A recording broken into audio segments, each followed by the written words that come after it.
உள்ளமெல்லாம் உருக வேண்டுமா இல்லையா? எப்படி வாழ்ந்து எவ்வளவு சொகுசா வாழ்ந்த மனிதர் எனக்கு தெரியும். ஆனால் இதோ இந்த நேரம் மண்ணோடு மண்ணாக புதைத்து விட்டார்கள். இதே போல ஒரு நாள் தோழர்களே, பெரியோர்களே, நம்மையும் கொண்டு வந்து மண்ணோடு மண்ணாக புதைக்கிற ஒரு நாள் வரும். அப்படியான மரணத்தையும் மன்னரையும் மறுமை நாளையும் ஞாபகப்படுத்தக்கூடிய இடம்தான் இந்த கபர் என்பது. அண்ணலம் பெருமானார் சொன்னார்கள், நீங்கள் கபரு ஜியாரத்து செய்யுங்கள், அது ஃபதுதக்கிருல் ஆகிரா, மறுமை நாளை ஞாபகப்படுத்தும் என்று சொன்னார்களே. அப்படியான கபருக்குள்ளே வந்தீர்களே, எத்தனை பேர் உங்களில் கபராளிகளுக்காக துவா செய்தீர்கள்?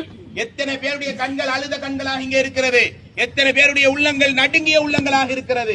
எத்தனை பேர் நாளைக்கும் இதே ஒரு நாள் என்னையும் அடக்கம் செய்வார்களே, என்னுடைய நிலை என்ன, இப்படியாக மலக்குள் மௌத் வருவார்களே, அந்த நேரம் என்னுடைய சக்கராத்துடைய கதி என்ன என்கிற அந்த மரணத்துடைய காட்சிகளை எல்லாம் உங்கள் கண் முன்னால் எத்தனை பேர் கொண்டு வந்தீங்க?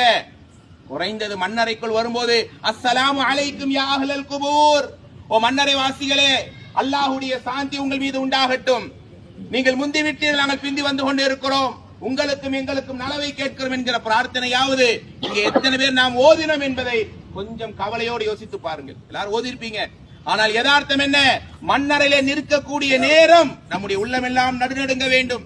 அல்லாஹ்வுடைய தூதர் ஸல்லல்லாஹு அலைஹி வஸல்லம் தஹஜ்ஜத்துடைய தொழுகை முடித்துவிட்டு இன்னைக்கு நானோ நீங்களோ யாரையோ அடக்கம் செய்யத்தான் மன்னரைக்குள்ளேயே வருகிறோம் இல்லையா? ஆனால் பெருமா